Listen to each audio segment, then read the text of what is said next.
ऋतिक रोशन अपने नए गर्लफ्रेंड के साथ ऐसा क्या गंदा काम कर दिया कि पूरा बॉलीवुड शर्म से झुक गया। KGF 2 के संजय दत्त को विलेन के रूप में देखने के बाद अब KGF 3 का विलेन इस बॉलीवुड का ही नहीं बल्कि इंटरनेशनली फेमस सुपरस्टार को लिया गया, जिसके सामने मूवी का हीरो यश भी फीका पड़ जाएगा। और ऋतिक ने कंगना के साथ ऐसा क्या कर दिया कि ऋतिक को मजबूरन जाना पड़ा जेल। KGF 2 में दिखाए गए विलेन संजय दत्त के अधीरा कैरेक्टर को कोई कैसे भूल सकता है। लेकिन अगर हम बात KGF 3 के विलेन की करें तो उसके सामने संजय दत्त आपको कुछ भी नहीं लगेगा, क्योंकि वो बॉलीवुड ही नहीं बल्कि दुनिया के सबसे बड़े सुपरस्टार हैं। अब क्योंकि KGF 2 के एंड में रॉकी भाई को डूबते हुए दिखाया गया था, ना कि मरते हुए। और तो और रॉकी ने अपनी माँ से दुनिया जीतने का भी वादा किया, जिसके चलते रॉकी मर ही नहीं सकता, क्योंकि अभी उसका मिशन अधूरा है। और उसका सबसे बड़ा मिशन इंडिया का नहीं बल्कि पूरी दुनिया का सोना लाना बाकी है, और वो अपने मिशन को अधूरा छोड़कर नहीं मर सकता। और इसी मिशन के दौरान उसके रास्ते का सबसे बड़ा कांटा होगा मूवी का सबसे बड़ा विलेन,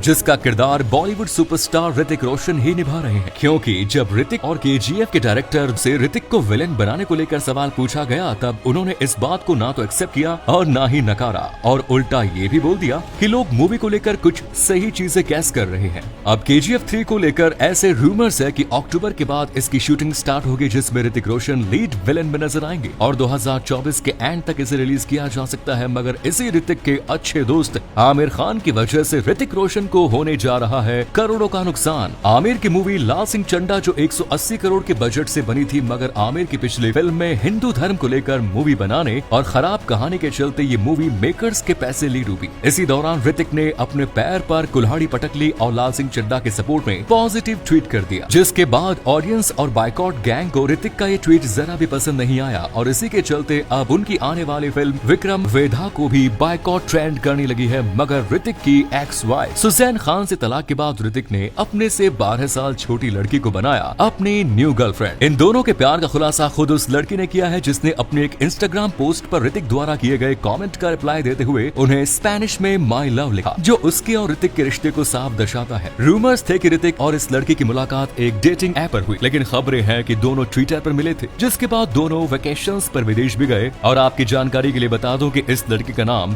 साबा आजाद है, जिसकी उम्र महज 36 साल है। इसने साल 2008 में आई बॉलीवुड मूवी दिल कबड्डी से अपना डेब्यू किया था। सबा एक्टर के साथ सिंगर और म्यूजिशियन भी है, जिसके चलते ऋतिक का दिल इस लड़की पर आ गया। मगर कंगना की वजह से ऋतिक को जाना पड़ा था जेल। एक पब्लिक इंटरव्यू में कंगना ने ऋतिक को अपना एक्स बता दिया, जिसके बाद ऋतिक रोशन ने लोगों को बताया कि उनका और कंगना का कभी रिलेशन था ही नहीं, और इसके साथ ही उन्होंने कंगना को सॉरी बोलने को लेकर एक लीगल नोटिस भी भेज दिया। लेकिन कंगना डरने वालों में से तो नहीं, उन्होंने सॉरी बोलने से इनकार कर दिया और बदले में ऐसा कुछ किया कि ऋतिक भी हिल गए। कंगना ने ऋतिक को भी एक लीगल नोटिस भेज दिया और उसमें बताया कि वो और ऋतिक 2014 में रिलेशनशिप में थे, और अगर ऋतिक ने अपना नोटिस वापस नहीं लिया तो वो उन पर मेंटल हैरेसमेंट का क्रिमिनल केस कर देगी। फिर इसके बाद ये बात भी सामने आई कि कंगना ने ऋतिक को 1400 से ज्यादा मेल्स भेजे थे, मगर ये मेल्स कभी जनता के सामने नहीं आए। इस बात के सामने आते ही ऋतिक ने फिर कहा कि कंगना को इमेजिन करने की बीमारी है। ऋतिक ने इसके बाद एक और केस फाइल किया, पर जिसका नतीजा जब भी निकलेंगे तब इन दोनों में से किसी को भी बहुत बड़ा नुकसान हो सकता है। लेकिन इससे भी बड़ा नुकसान तो तब हुआ जब ऋतिक और सुजैन के 13 साल के रिश्ते में दरार ऋतिक के अफेयर से आई। काइट्स मूवी की शूटिंग के दौरान बारबरा मोरी से ऋतिक की नजदीकियां बढ़ गई, जिसके चलते सुजैन ने 13 साल लंबे चली शादी के बाद ऋतिक को तलाक दिया। हालांकि कुछ खबरें बताती हैं कि रिश्ता ऋतिक की वजह से नहीं बल्कि सुजैन के अफेयर की वजह से हुआ, और उनका ये अफेयर था अर्जुन रामपाल के साथ। जब ऋतिक और सुजैन अपना रिश्ता खत्म करके एक दूसरे को तलाक दे रहे थे, तब ऐसी खबरें थी कि इसके लिए सुजैन खान ने ऋतिक से 400 करोड़ रुपए की मांग की, और कहा जाता है कि ऋतिक से उनका सेटलमेंट करीब 380 करोड़ रुपयों में हुआ। ऋतिक को सिर्फ उसकी बीवी ने नहीं बल्कि एक कंपनी ने भी लूटा था। दरअसल ऋतिक रोशन से इस कंपनी ने करवा लिया फ्री में एडवर्टाइज, और ऋतिक को पता ही नहीं चला। छोटे से छोटे एड के लिए लगभग 2 करोड़ लेने वाले ऋतिक रोशन जब एक दिन शूट से निकलते वक्त मीडिया के सामने पॉज दे रहे थे, तब इस चीज का फायदा उठाकर बर्गर किंग ने चुपचाप ऋतिक के पीछे अपना होर्डिंग ले जाकर कुछ इस तरह से उन्हें बताए बिना उनसे अपना ऐड करवा लिया। जब ऋतिक को इसके बारे में मालूम चला होगा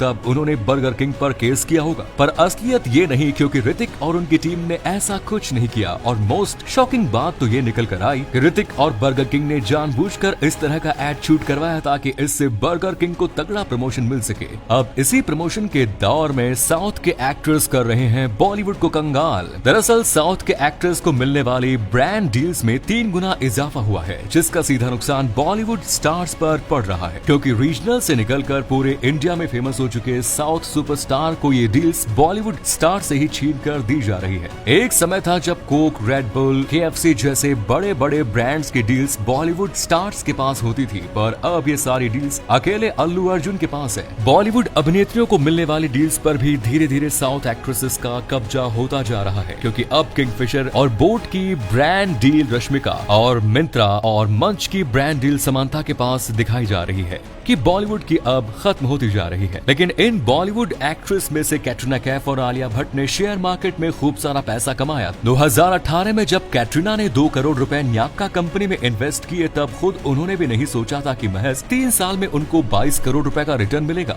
ऐसा ही आलिया के साथ था, क्योंकि 2020 में न्याक्का में 4.95 करोड़ रुपए इन्वेस्ट कर देने के बाद अभी कुछ ही महीनों पहले उन्हें 54 करोड़ रुपए मिले, जो दिखाता है कि शेयर मार्केट सेलिब्रिटीज के लिए एक फायदेमंद का सौदा है। मगर हमारे दुश्मन चाइना ने भारत से मदद मांगने पर क्यों हुआ मजबूर? भारत को हर मामले में डोमिनेट करने वाले चाइना को भी भारत से इस मामले में मदद मांगनी पड़ी। वो मामला है क्रिकेट से जुड़ा। एक तरफ जहां भारत क्रिकेट में अपने झंडे गाड़े हुए हैं, तो वहीं चाइना में एक भी अच्छा क्रिकेट प्लेयर नहीं है, जिसके चलते चाइना चाहता है कि भारत उनकी क्रिकेट टीम को ट्रेनिंग दे और उन्हें इस खेल में अच्छा बनाए, ताकि वो 2028 के समर ओलंपिक के अंदर क्रिकेट में मेडल ला सके। और सबसे हैरानी की बात तो यह है कि भारत चाइना की मदद करने को राजी भी हो गया है। तो अगर ये वीडियो आपको अच्छा लगा तो इसे लाइक और अपने दोस्तों में शेयर जरूर करें। अभी तक आपने हमारे फेसबुक पेज को फॉलो नहीं किया है तो फॉलो बटन पे क्लिक कर दीजिए, नोटिफिकेशन बेल ऑन कर दीजिए। तो मिलता हूँ आपसे अगली वीडियो में, हमेशा की तरह। Thanks for watching.